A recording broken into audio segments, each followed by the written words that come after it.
Olá, amigos. Eu sou o Gilmar e esse aqui é o seu canal na linha de contato. Sejam bem-vindos. É claro, a gente te convida a se inscrever aqui no canal.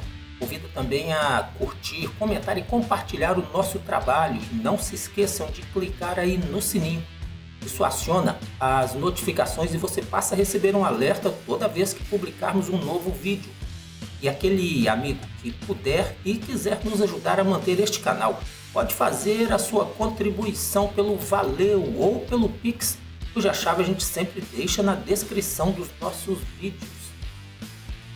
Bem, pessoal, o caça furtivo russo, o Su-57, de vez em quando aparece no topo das mídias, às vezes de maneira positiva, mas na maioria das vezes a imprensa ocidental insiste em apresentar esse caça de forma negativa. Diversas matérias dessas mídias aí já apresentaram essa aeronave como não sendo um jato de quinta geração. Já questionaram suas capacidades de sobrevivência em um cenário de guerra de alta intensidade e já questionaram até mesmo a capacidade de os russos seguirem produzindo esta aeronave. Isso aí, devido às severas sanções impostas à Rússia pelos Estados Unidos e por seus aliados, que, segundo algumas mídias, impediria a aquisição de componentes microeletrônicos essenciais para os principais sensores e telas da cabine do jato. E isso eles acreditavam impactaria duramente na sua produção. Acontece, meus amigos, e já há vários meses que essa mesma mídia vem se contradizendo e afirmando que essa aeronave furtiva vem realizando missões importantes contra ativos ucranianos. E há poucos dias a gente assistiu a esse caça perseguindo e lançando um míssil que derrubou um grande drone S-70, drone esse também furtivo, que o drone provavelmente estava atuando como o ala dedicado daquele Su-57. Ele teve um problema, nós publicamos um vídeo a esse respeito. Esse drone teve um problema, perdeu conexão,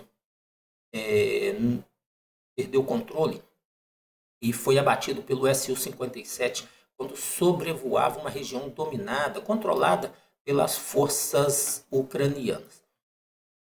Nesta semana, a revista The Eurasian Times publicou uma interessante matéria sobre o Su-57, onde disse que as opiniões dos analistas a respeito desse caça estão divididas, com alguns desses analistas dizendo que o desempenho da aeronave, o desenvolvimento, aliás, da aeronave e produção estão atrasados devido a uma série de fatores, como o conflito na Ucrânia e as sanções impostas aos russos. E essas sanções negaram aos russos a aquisição de diversos componentes de alta tecnologia.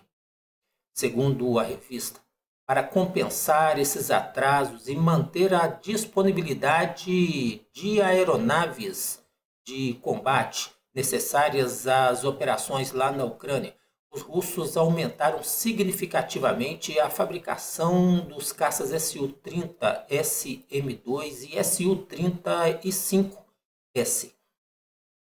Mas o The Eurasian Times também reconhece que existem outros analistas que acreditam que os atrasos, apesar de existirem, não foram tão significativos, pois o cronograma de desenvolvimento do Su-57 era mesmo lento desde o início e vem acontecendo de acordo com os interesses do governo russo.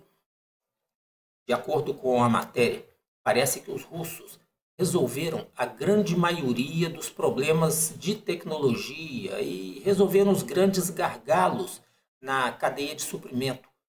E a Sukhoi, que no momento está expandindo sua infraestrutura para aumentar ainda mais a produção da aeronave, vem trabalhando para melhorar e expandir as funcionalidades do caça. E A revista ainda lembra que em 2019 o governo assinou um contrato que previa o recebimento de 76 Su-57, ou seja, 3 regimentos de aviação completos, cujas entregas deverão ser concluídas até 2028.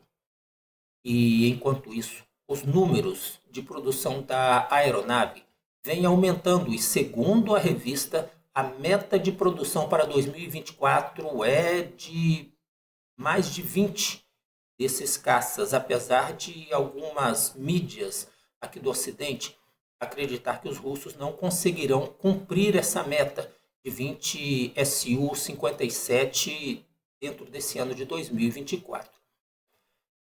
É inegável que o Su-57 é o caça mais capaz, mais tecnológico da Força Aérea Russa e um dos mais capazes do mundo. Mas também é inegável que alguns importantes recursos que foram anunciados ainda não foram implementados ao caça ou, pelo menos, ainda não foram apresentados ao público, como, por exemplo, a integração do drone S-71M Monochrome, que esse drone foi anunciado há alguns meses que seria integrado ao Su-57. A integração do S-70 do Okhotnik já está em fase, acredito eu, em fase avançada, pois, como dissemos aí no início, houve aquele incidente em que o Su-57 precisou abater o seu ala, um drone S-70. Então, a integração desse grande drone aí, ela está andando e parece que já estão operando juntos, pois o drone ele estava levando munição inteligente. Então, tudo indica que as duas aeronaves, naquele incidente, estavam em uma missão de combate. Também a gente não tem tido maiores informações sobre aqueles prometidos motores AL-51 de segundo estágio, que seriam os motores definitivos do Su-57. Lembrando que atualmente esses caças operam com os motores AL-41F1, que também equipam os caças Su-35. A Eurasian Times disse que esses motores, os AL-51 de segundo estágio, que seriam equipados com bocais de exaustão serrilhados, eles melhorariam a eficiência de impulso, melhorariam a manobrabilidade e o desempenho do caça, ao mesmo tempo em que eles reduziriam a assinatura radar e assinatura infravermelho e também o ruído da aeronave. São motores muito evoluídos e, por isso, estão mesmo passando por grandes atrasos a sua integração ao Su-57. Os russos também desenvolveram uma boa variedade de munições específicas para serem levadas no compartimento interno do Su-57. Mas em missões que não exigem furtividade, o caça também pode levar uma grande quantidade de munições em hardpoints externos. O aumento na produção do Su-57 pode beneficiar a Força Aérea da Índia, que tem a China e o Paquistão como seus maiores rivais, como seus inimigos na fronteira. No passado, aquele país se retirou do programa FGFA, que era uma parceria com os russos que visava desenvolver um derivado de quinta geração do Su-57 para os indianos. Eles participariam do desenvolvimento do Su-57 visando desenvolver um caça furtivo paralelo, especificamente para a Força Aérea Indiana. Eles se retiraram desse programa, me parece 2018, não estou bem certo. Os indianos, eles trabalham em um caça furtivo, mas isso aí tem previsão para estar operacional só depois de 2030. Acontece, meus amigos, que a China, adversária dos indianos, já produziu em torno de 300 de seus caças furtivos de quinta geração, o J-20. E até 2030 eles planejam operar em torno de 1.000 dessas aeronaves. E o Paquistão, o outro adversário dos indianos, já informou sobre a intenção de operar um caça de quinta geração até por volta de 2029. E eles estão em conversações com os chineses sobre a aquisição do J-31, que é um caça furtivo fabricado na China, menor que o J-20, o irmão mais novo do J-20.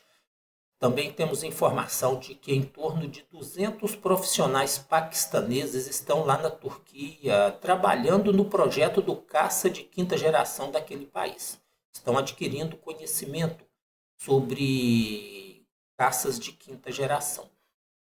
Para complicar ainda mais a situação da Força Aérea Indiana, a aquisição pelo governo daquele país dos sistemas de defesa aérea russos, os S-400, fecharam as portas para uma possível aquisição de caças furtivos norte-americanos F-35. Então, eles não têm onde recorrer para equipar a sua força aérea com caças furtivos. Os indianos não têm opção. Isso aí acendeu um alerta vermelho lá em Nova Delhi.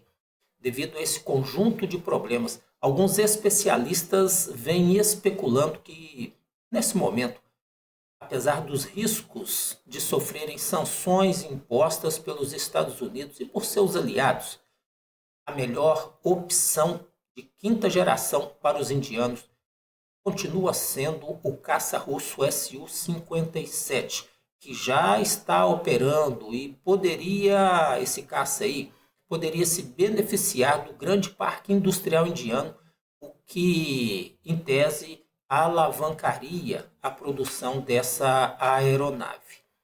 Então, os indianos não têm nenhuma opção a não ser, no momento, o Su-57, que, é claro, não seria negado. Os russos não negariam a venda dessa aeronave para a Índia.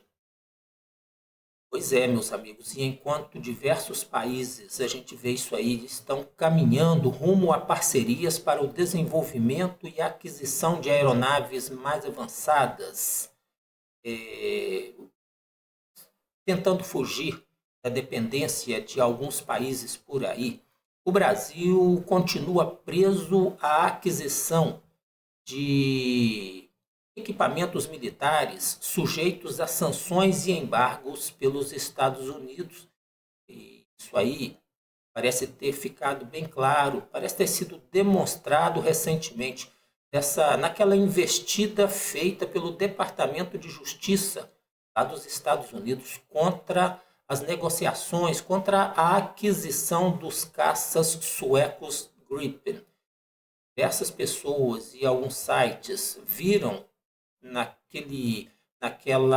intimação à Saab para que eles apresentassem a documentação das negociações com o Brasil para a compra dos Gripen.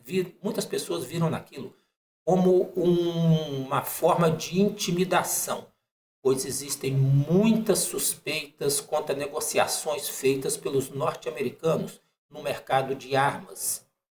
E eles estão perdendo tempo de investigar suspeitas aqui no Brasil. É claro que precisam ser investigadas, precisam ser esclarecidas. É claro, tem que ser esclarecido. Mas isso deveria ser feito pela justiça brasileira, sem passar a mão na cabeça de ninguém. Infelizmente, no Brasil, isso às vezes não acontece. Mas é estranho os norte-americanos se interessarem por esse assunto aqui. Algumas pessoas veem nisso aí, naquela atitude dos norte-americanos, como uma represália às tendências da diplomacia brasileira, a aproximação da diplomacia brasileira com alguns países adversários dos norte-americanos. Então, é um caso a se pensar e deveria influenciar, sim, a aquisição de nossos materiais de defesa, pois isso nos coloca nas mãos de um país que às vezes boicota, às vezes dificulta a vida das nossas Forças Armadas. Então, pessoal, isso aí é o que nós temos para hoje. Nós vamos parando por aqui e, é claro, eu agradeço você pela sua ótima companhia e pode ter certeza, vou ficar te esperando aqui no nosso próximo vídeo. Até lá!